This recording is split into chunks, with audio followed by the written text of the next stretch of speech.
I'm just going to do a quick video to show you the Aurora Optima that I have here. This is the red Auroloide.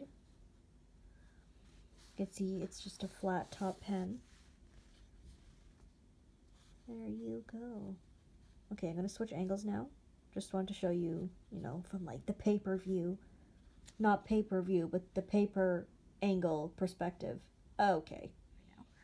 Okay, so here is that Aurora Optima, the red Auroloide. It's not a very big pen. Here is a Nakaya Piccolo cigar. You kind of see that it's actually pretty much the same size. That's kind of neat. I was not really expecting that. And here is the Aurora 88. Just a little bit bigger. So it's not a huge pen, although it is a little bit on the wider side. So it's not really slender and skinny either. It is a piston filler with an ink window, and it has this interesting feature that I can't show you right now because the pen is inked, but when you run out of ink, you can plunge the piston, and there's a little bit of ink behind this, like in the piston mechanism, and that just gives you a couple extra drops, which, you know, if you're really running out of ink and you really need something to finish whatever you're doing, you have a bit of a reservoir in there. It has a plastic section. You can see the, oh, that's a good light for the engraving. There's the engraving. And a bit of a flare. It's, I find the flare a little hard. It's very hard, and I grip my pens low, so you can see what happens, that my fingertips kind of dig into it. So that's a bit uncomfortable for me, but if you post it, it's a nice length. You can hold it a little further back, and that will get rid of that problem.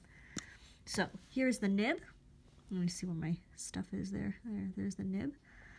And it is an italic. Oh, sorry about my computer. I'll just mute that. Okay. So here we go. Let me just lock on the paper here so my hand doesn't ruin everything. The ink is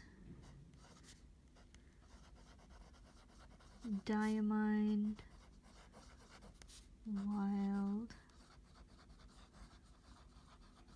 Strawberry. Now, my handwriting looks atrocious because I'm looking through my phone. I'm sorry, and there's just a slight delay.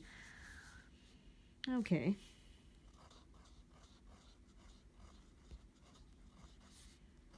It's pretty smooth, especially for an italic.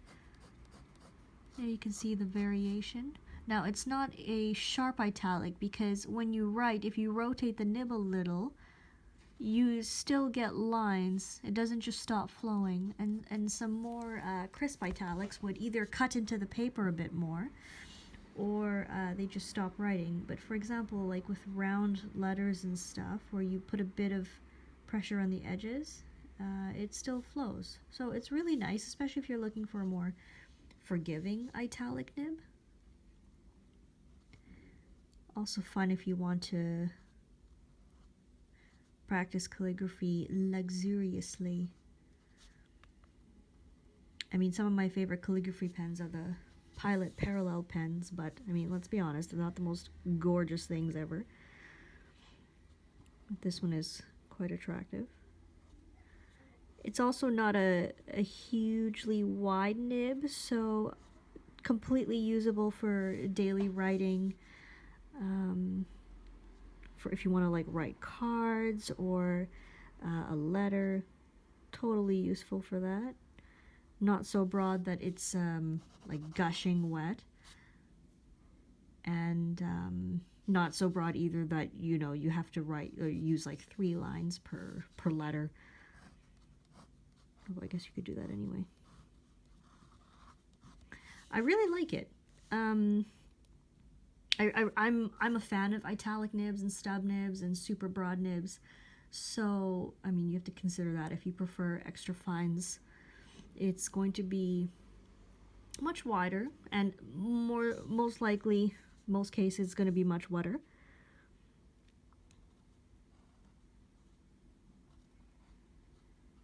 This is some sort of thing. I don't know what I'm writing here, but I'm just trying to show you that it's a lot of fun to practice with, even though this is horrid, atrocious.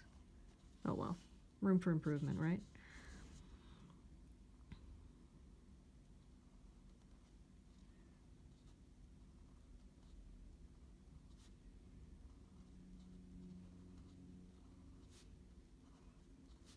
You also get a ebonite feet on here. Oh, sorry, that was much higher than I thought. It's a very wide feed, very big, but it does not hit the page because you'd have to write at a very low angle for that to happen, but that does not happen here. Also, works really well with fast writing and different angles. Here's free weight, so for free weight I just leave it in my hand. I apply no pressure, and I just do that. So that's really well tuned, well adjusted. It works really well. No skipping. That skip was actually my fault, sorry about that. But this one, I mean, the rest of it, you can see it's really well tuned. And if you apply a bit of pressure, you can squeeze out a little bit of line variation, and it still does not run dry. So that's pretty awesome. It's, okay, there's one skip, but I mean, I've done all of that, so that's not too bad. Pretty comfortable in hand. Probably a little on the small side if you have large hands, but I think for most people, I mean, then you can always post it. So for most people, it's probably going to be quite comfortable. There we go. And for those who prefer silver colored trim on their pens, this is great because it's not gold. There you go. I hope you enjoy it, and let me know if you have one or if you've used one. I must say I had no idea that Aurora even made so many nibs until recently. So it's nice to have a selection of nibs with another manufacturer, because Pelikan used to do, you know, obliques and double broads and stuff, and now they don't. So it's very disappointing. That's it.